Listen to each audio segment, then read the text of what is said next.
I have to ask a couple more questions on Mamata Banerjee because she is, after all, the chief minister. She is the defender. The BJP is the challenger here.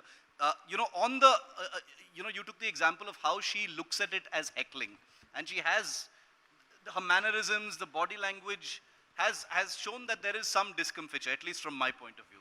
Uh, but this is not new, is it, Babulda? We saw it during the Lok Sabha election campaign as well, when Joy Sri Ram was said on the streets. There was some annoyance, there was some irritation. Is she uncomfortable Well, with she has. It's like it? Because first she was uncomfortable, then she said, "I'm she's the one who a created devotee it. of Durga." She is the one who has created it. She is creating divide and between gods.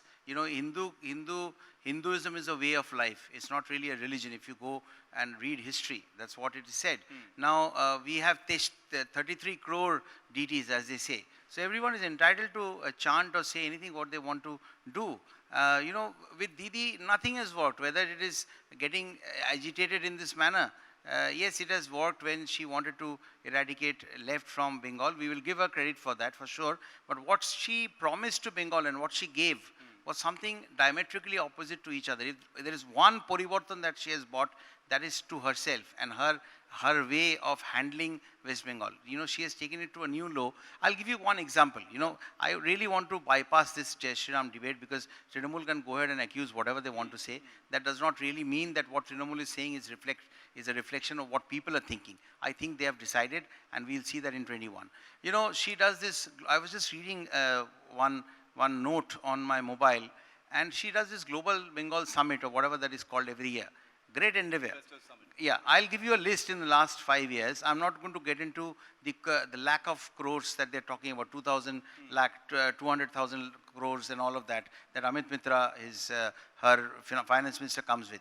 I will give you a list of the huge entrepreneurs and the businessmen who have attended those global summit. You can't really find anyone who has not come.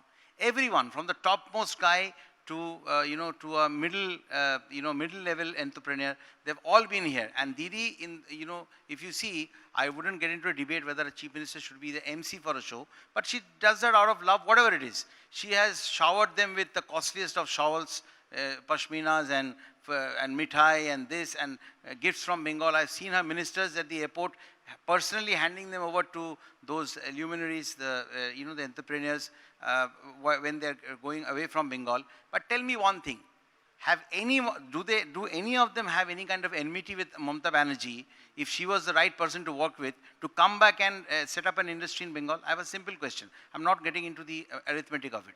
I'm just asking: did everyone attended in the last 10 years or for whatever time she's doing it? But did any of them come back to set up an industry in Bengal? No.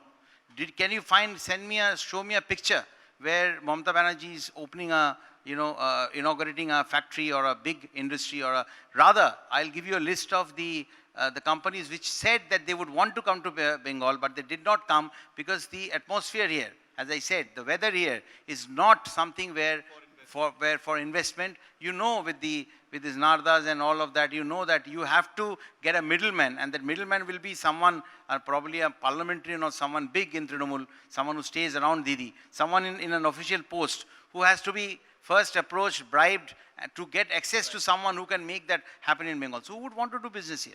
So it's a simple question, and I think Didi will not have any answer to it. Okay.